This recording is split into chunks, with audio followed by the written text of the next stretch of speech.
Hello, beautiful people. My name is Anthony. I run a Dungeons and Dragons game every Wednesday. I am the Dungeon Master, and this is the campaign diary from the Dungeon Master's perspective of how my players are doing.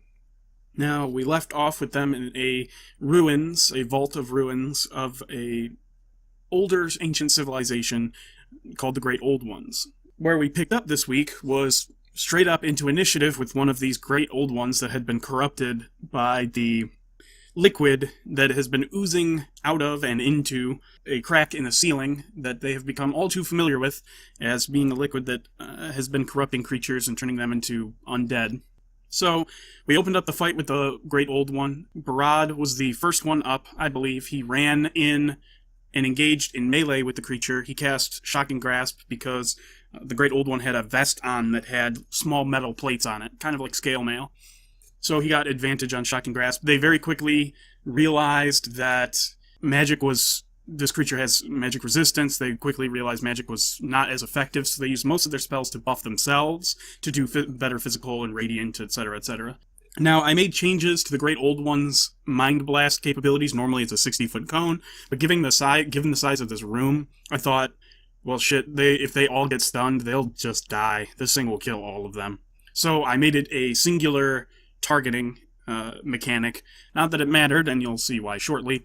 They smoked this thing. They totally crushed it. It stunned Barad, and its tentacles were going to wrap themselves around his head and eat him, but luckily, through a cutting words, I believe it was cutting words, or no,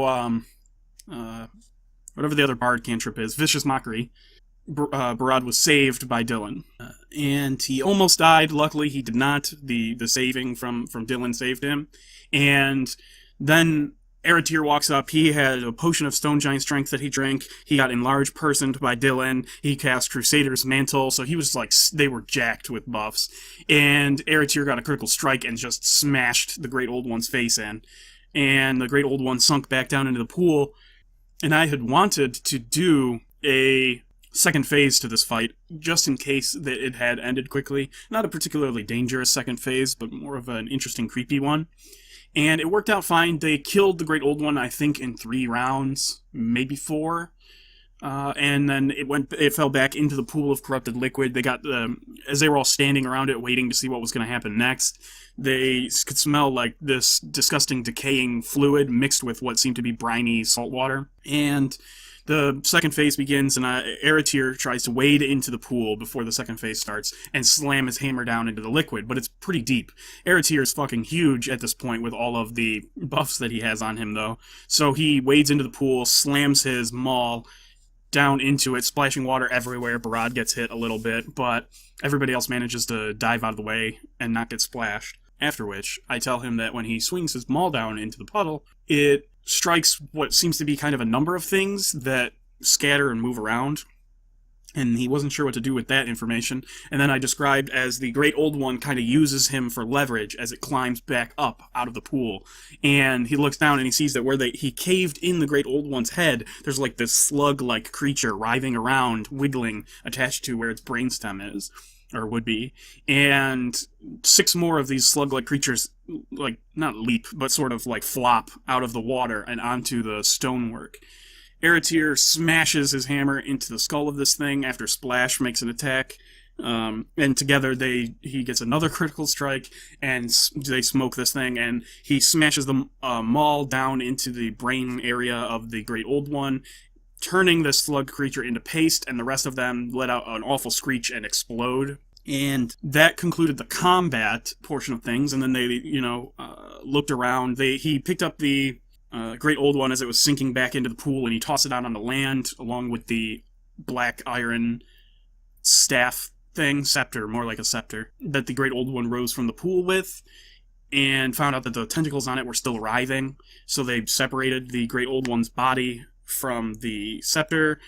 Eratir took the head of the Great Old One as a trophy, presumably, even though it's smashed up pretty good.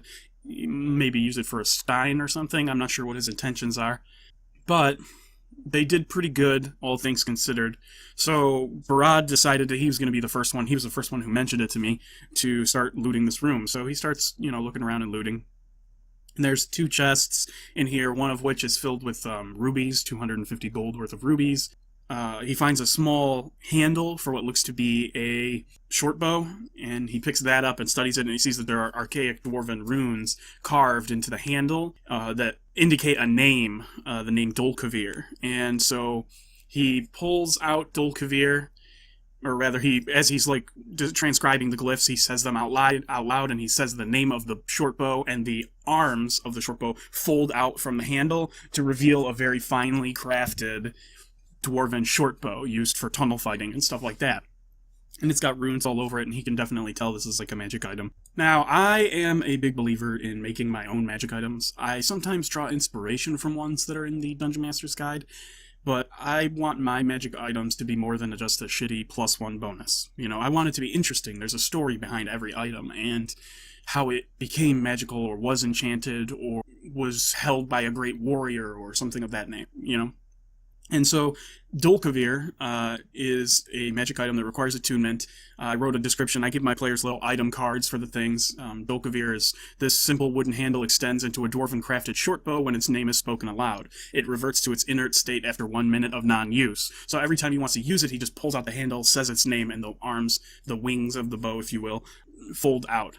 Now, he was particularly secretive about what this object does, so I know that my other players will likely watch this or listen to this, so I won't say what the item itself does, but it is pretty cool. I'm a big fan of it. I think he liked it. We'll see how it goes. It's a pretty cool weapon.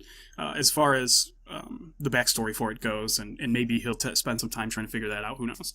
But then he finds another chest, and in this chest it's totally empty except for one item. In this chest there's a dwarven, essentially a book, but it's made out of stone.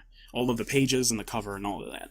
And it says the Manual of Stone on it. And this is an item that I sort of lifted basically from the dungeon. I had the idea for it, and then I looked to see if there was an item that matched that idea, and this was the most close item that I matched with it. And I left it mostly as is, as far as the Dungeon Master's Guide is concerned, because I felt like it kind of pretty closely emulated what I was trying to accomplish. It's a tome that lets you create a stone golem, basically. It takes a lot of effort, and you have to be a certain level spellcaster and have access to 5th level spells in order to do it. But aside from that, which none of them are capable of doing right now, but they might keep this book and attempt to do so in the future. But one of the downsides of trying to read this, if you aren't capable of using it, is you take 6d6 psychic damage, so unfortunately Barad was subjected to more damage, which brought him, I only rolled like 5s and 6s on all 6d6, so he was very close to going unconscious at this point. But he stayed up and used his second wind and a couple health potions that he got from the chest and that he had from before, and kept himself alive. They also noticed that there's a small triangular-shaped gemstone, bright green gemstone, sitting on a small peg that is like circular and raised a little bit, and it hums when you get near it. Dylan was kind of milling around, not doing much at this point, while Barad was searching for loot, and Eratir was focusing on casting the Prayer of Healing, so in order to bring everybody's health up after that grueling fight. So, not a terrible lot of interaction until Barad walks near this peg with the gemstone on it, hears the humming from the gemstone, and he says, nope, fuck that. And he says, hey, Dylan, why don't you come over and look at this thing? And so Dylan walks over and he looks at it and he hears the humming, and he's like, oh, I'm not touching that thing with a 10-foot pole. And I'm like, well, go ahead and make an Arcana check for me. So he makes an Arcana check, and he does pretty good. I think he got like a 16 or something around there. And I said, well, you can tell that there's like an overwhelming sense of magic. This is one of the most magic-infused items that you've ever come across. It's very, very powerful. You can tell just based on your interaction with magic and your affinity for it that this is like a very powerfully enchanted item. And he goes, well, now I'm curious. I take it and I put it in my pocket. And I was like, okay. And then I described to him how his sword, Harm, this demonic sword, one of the many swords of the 7 deadly sins, if you will, which is an interesting thing that I will get to at a later time. I may discuss it later on in this video, we'll see. But Harm kind of gives him an idea in the back of his head. It can't speak to him, so it doesn't like talk language or anything telepathically, but it communicates ideas, and it did not want anything to do with this gem. But Dylan ignored it and was like, okay, well, whatever, fuck you. Which, yeah, more on that shortly. So Dylan takes the gem anyways, and Barad continues looking around, and he finds a plated bronze helm made for a dwarf in the Dwarven Mall. They pick that back up. And that's about all they find in this room as far as noteworthy loot. They take a few minutes after the prayer of rest to gather their thoughts. They don't take a short rest. They were very good about not abusing short rests. And they decide to pursue the rest of this area to try to find the rest of Dylan's traveling companions.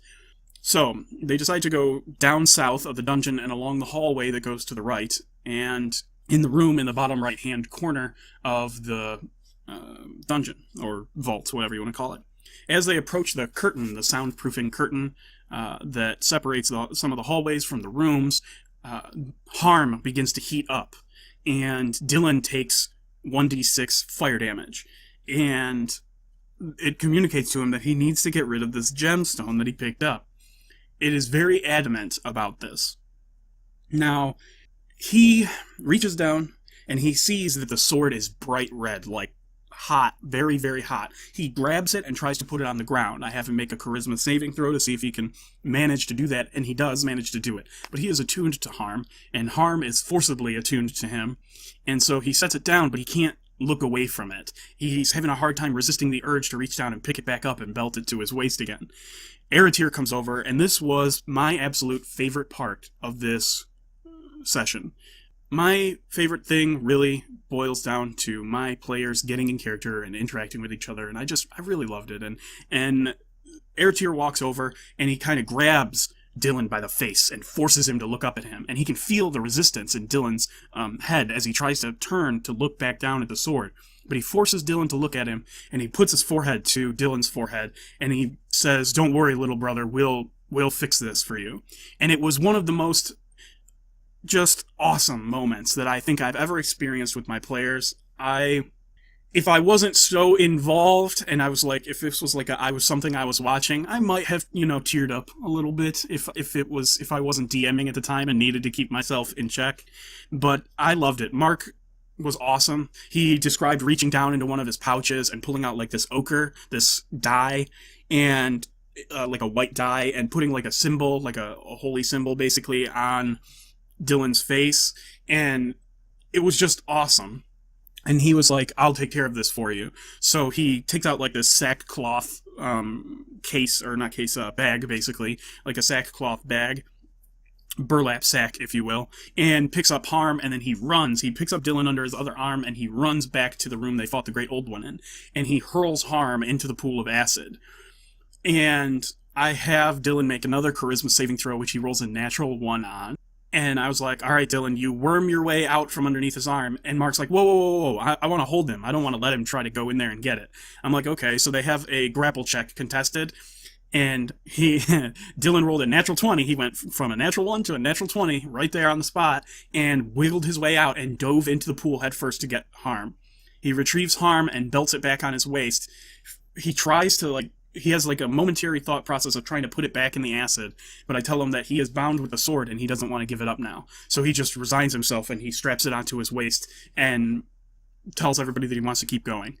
And Dylan moves ahead a little bit, and Aratir and Barad exchange glances like, we have to get this fucking thing away from him because this is bad. This is really, really bad. And I let the sword... Being reconnected with Dylan was more important to the sword than him getting rid of the gem at the moment, so I stopped hitting him with the fire damage. But very soon after, it began to pick back up again. But we'll get to that in a moment. So, I forgot. They also found a belt back in the treasure room. It had dwarven glyphs on it. It's pretty cool. We'll get to that in a second. Anyhow, so they head back to the room that they were standing at the curtain of, and Aratir opens the curtain and looks in, and he sees long stone tables that are carved out of the wall. And in this room, the carvings, the decorative carvings, are the same on the floor as they have been everywhere else, but they don't come up on the walls, and there's no waves or anything like that. So they look around and they see in glass jars about a half dozen, more like glass spheres, sealed glass spheres. Inside them is a briny, viscous, deep, almost murky water, and inside inside these glass bubbles, basically, is suspended brains. One brain per bubble.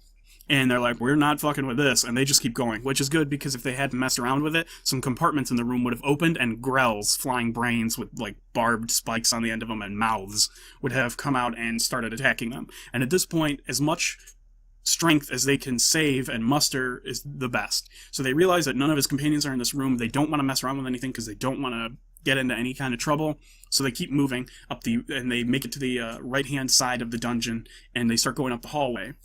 There's a left-hand turn there as they start making their way up, and they sort of decide, Eretyr's like, okay, I'm going to look in here. So Eretyr parts the curtain, and he looks in, and he sees a catman, a tabaxi. He's never seen one of these creatures before, so I sort of foreignized it up a little bit and described it in a light in which it's a creature that he's not ever seen before.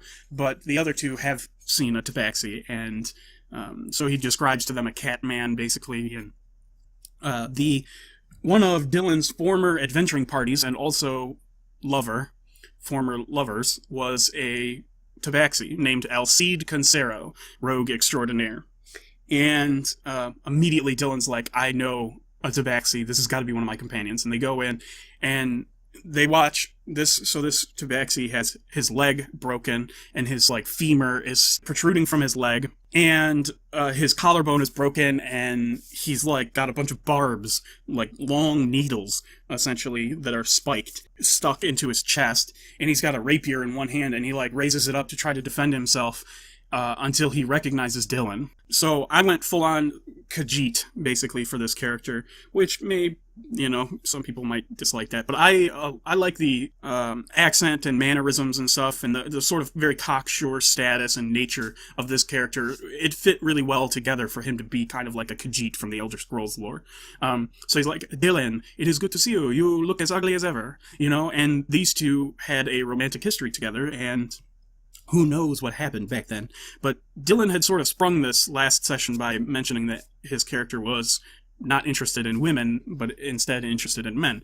Now, Tom and I didn't just like push this on him. Tom and I have been friends for a very, very long time, very close friends. And so we're both very comfortable around each other, and it was easy for us to RP this because we've been best friends for like a bazillion years.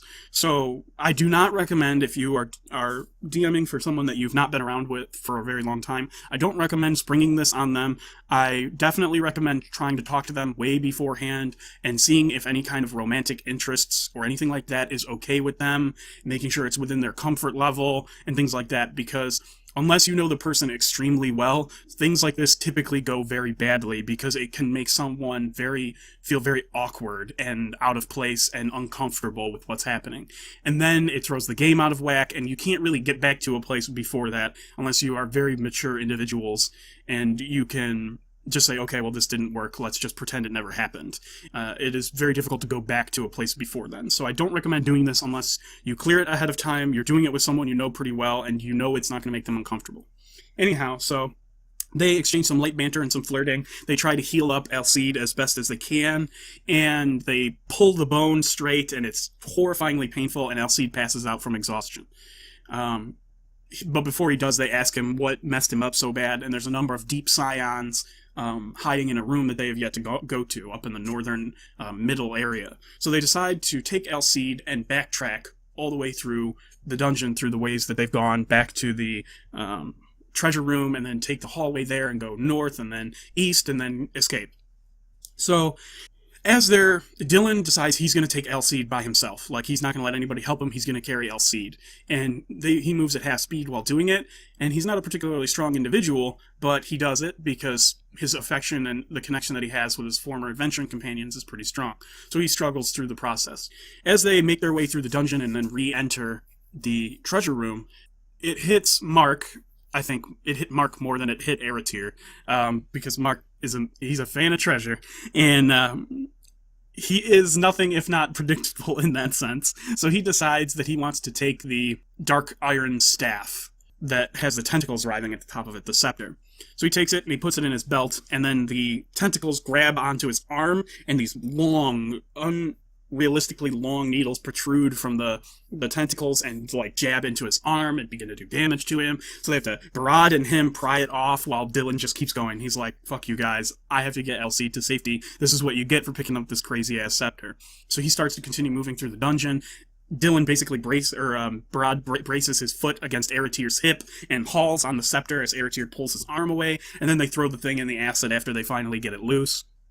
And they're like, well, that was a mistake.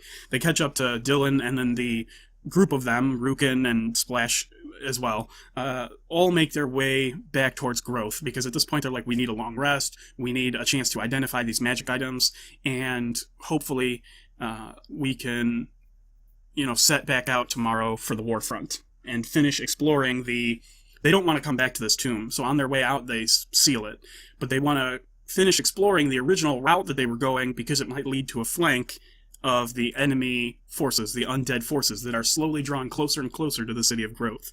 So they make their way back out of the tunnels the way they came and head back towards the city. On their way, they run into two figures. One of them is a Goliath, and the other one is the halfling that Dylan and Barad saw before they met Eretir, who was throwing up at the bottom of the plant elevator, if you will. And so, as the two figures move closer, it becomes apparent to Eretir that one of them is a Goliath.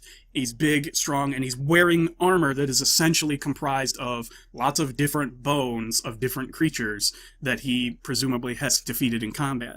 And the Goliath goes out of his way to basically shoulder check Eretir, realizing that he's an orc. And they spin around as they shoulder check each other, and Eretir doesn't budge. He wins the strength contest. I have them both roll, strength contest, and the Goliath loses. And they spin around and they square off with each other, and in broken Orcish, the very, very broken Orcish, the Goliath says that he's strong, probably good fighter, would be a good fight between the two of them. And Eretir shoots back with basically the same sentiments, and they have a very dude bro, I'm stronger than you, man, we'll fight someday. And it was pretty great. Mark was into it, and it's important because his Orcish clan frequently feuds with a Goliath clan called the Fellfox. And one of the skulls the skull that Eretir has on his shoulder is a Goliath skull. And so they kind of have a frenemy moment, if you will, a cordial encounter with each other, saying they're agreeing essentially to see which one of them is stronger after the war is over. And he says, the Goliath says, I'll see you out there on the battlefield. And so they agree that they'll fight each other essentially after this war is resolved, if they're both still alive, to see which one of them is stronger. It's a very big point of pride, but also honor among Goliaths and orcish types to square off against people that they see as strong or worthy, to determine, particularly between certain clans and tribes, to determine who is the dominant one, the alpha. And sometimes they're to the death, a lot of times they're to the death, but sometimes they're to see which one of them would make a better leader. And usually when that happens, whoever wins is determined to be a worthy leader. And sometimes these individuals will form their own little war band.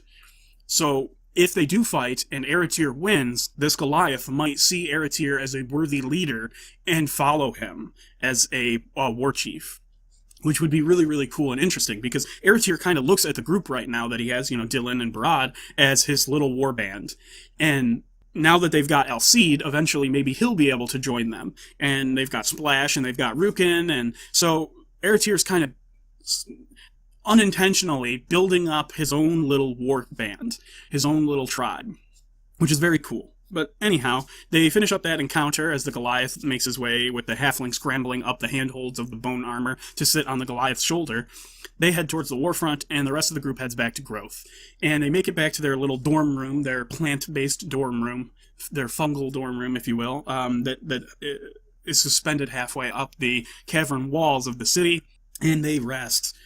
But, unfortunately, in the middle of the night, so Dylan sleeps next to Alcide. He makes the bed. They can manipulate this area with their thoughts because the room changes to suit its denizens. So Barad has like a little hammock place up. He makes the room a little bit taller, gets a little hammock place that he can sit up in with the ladder, leads up to a small raised platform. And Eretir gives himself kind of like a vine made war tent that reminds him of his home, his home and his tribe. Rukin sits in a chair that's hanging out over the city off the edge of the thing, basically with the 1,000-foot drop below him. And Dylan just makes the bed bigger and sleeps next to Alcide while he rests. And Alcide kind of drapes his arm over him in the middle of the night, and they kind of snuggle a little bit. But in the middle of the night, Dylan wakes up, and he's holding Harm in his hand. And the points of the fork are aimed at Alcide. And the sword tells him that he needs to get rid of the stone again. And he makes a charisma saving throw. He does really well. He manages to throw the sword across the room in the middle of the night and go back to sleep. But when he wakes up, the sword is belted back on his waist again. And he's freaking out at this point. Tom is doing a really good job of RPing Dylan, and Dylan is freaking out because he does not want anything to do with this thing. It has gotten beyond past the point of control. And now he's very interested in this gem that the sword doesn't want him to have, because the sword is very obviously affecting him negatively, and he doesn't like that. So he assumes that the gem must affect him positively, or something relatively close to that. He becomes very interested in the gem. Aratir comes out of his war tent. He prayed for his spells this morning, and he took Remove Curse. So he casts Remove Curse on Dylan to separate the sword from him. And I describe, as he separates Dylan from the sword, that this illusory, ethereal grip of like a demonic hand unlatches itself, unwraps its pointed fingers from Dylan's throat, and merges with the scabbard, because the scabbard is an arm, basically. And when you put the sword back in the scabbard, fingers curl around the guard to hold it in place. And so, like, if you were to imagine a person's hand all the way down to their elbow, because it's a short sword, from their fingers all the way down to their elbow, essentially, that is the scabbard. And the illusory, or ethereal, if you will, demonic hand merges back with the scabbard, and the last thing Dylan hears from the sword in his head is the idea that the sword will get him back. He's like, fuck this, you can have this fucking sword because I don't want it.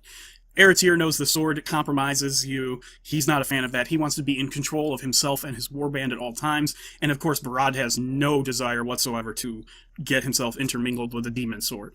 So they agree that they're going to try to find a way to get rid of it, which will probably be a plot point later on. For now, I want them focused on this undead thing. So now that they've separated Dylan from the sword, later on, they'll probably go on a quest to get rid of the sword so that it can't mess with people anymore, because they don't want to just put it somewhere and then have someone find it and this happens all over again to someone else. They don't want that on their conscience. So, which I approve of, because yay, my party is full of heroes now. Anyhow, so they decide to inspect their magic items, and I let them know that if they wanted to take a short rest, they could use their short rest now to identify these items. So they do. The gemstone is called Vibasla's Gift, which Vibasla is a god in my setting, a god of intelligence and problem-solving and creation, who is told to them by Splash, supposedly the one who created the dwarves. And the Vibasla's Gift requires attunement, and after you attune to the pyramid-shaped gem, you can throw it in the air above your head, and if you do, it hovers and circles you. And while it does, your proficiency bonus is increased by 1, which is extremely powerful, which is why Dylan picked up such a huge magical essence from it. And the reason that Harm hates this thing, I don't want to go into in this video. Again, my players will probably watch this. So, but suffice to say, the Swords of the Seven Deadly Sins and their creators are not a fan of Vibasla. And that's as far as I'll go on that. Stay tuned. Maybe that'll come into play at some point in the future. Dolkavir, obviously I already spoke about that. The Manual of Stone, we spoke about that. And the belt that they found is the Belt of Dwarven Kings. It requires attunement, and this is a particularly good item for Barad because he does not have dark vision. So what it does is, when you're attuned to the belt, your constitution score increases by 2 to a max of 20. You have advantage on saving throws against charm effects and, mind control because of their feud with the Great Old Ones, and you gain dark vision of 60 feet. So, very good for Barad, because Barad decided to trade out another item that increased his constitution. He gave that to Aratir. He put on the belt so that he could have dark vision. And he also is very much the type of character who wouldn't want anybody messing with his head. So, all in all, I think it's a pretty good magic item for him. He kept Dolkavir and attuned to that, and he has bracers that he's attuned to that he got from a Medusa, Soraya, a Medusa named Soraya. Which, in my world, there's not multiple Medusas, there's only one. I thought it was weird how 5th edition naming conventions work, because is supposed to be a gorgon named Medusa, but in 5th edition, a gorgon is like a giant bull made of metal that poisons you. I don't know. Anyway, that aside, those were mostly the items that they came away with, and there was also a book. So this I'm not going to go into, but Barad found a book called The Shadows of the Great Old Ones, and it has rituals in it, but it also did something to him and made him see a vision of the past when they found it. And I don't want to go into that too much because it will give away elements of Barad's character that I don't think are ready to be explained yet. So we'll get to that another time. But all in all, it was a pretty great session. They prepared themselves to go down. They went and saw someone in the town, a provisioner, basically a gnome made of stone, which is how I imagine Sverfnibelin, or deep gnomes, if you will. They're like literally carved from stone, and they have like gemstones for hair and moss for a beard, and but he's like a very foul-mouthed little shit. And they get their gear and prepare themselves for this week's session, which is in 2 days, and they prepare themselves to push forward. Splash, Rukin, and the 3 of them. Alcide is far too grievously wounded to assist them at this point, so he's going to stay at the dorm and rest. And that's pretty much where we left off. This week should be interesting. I don't have any crazy super, dungeons or anything like that planned for this week. This week is them finding their way through the tunnels mostly, I believe, and trying to figure out what their next step is going to be. They're going to choose between a few different objectives, and we'll see how that plays out. And so I think what I might do is make a video talking about some of the lore-based stuff, and I'll ask my players not to watch that one. If they would, I mean, they'll probably watch it anyways, because I know them, but if they decide not to, that'd be nice. And that's where I'm going to end this one. It was a pretty great session. Thank you guys so much for taking the time to listen and or watch. I appreciate that a lot. Have a good day, don't be a dick, and I'll see you guys next session.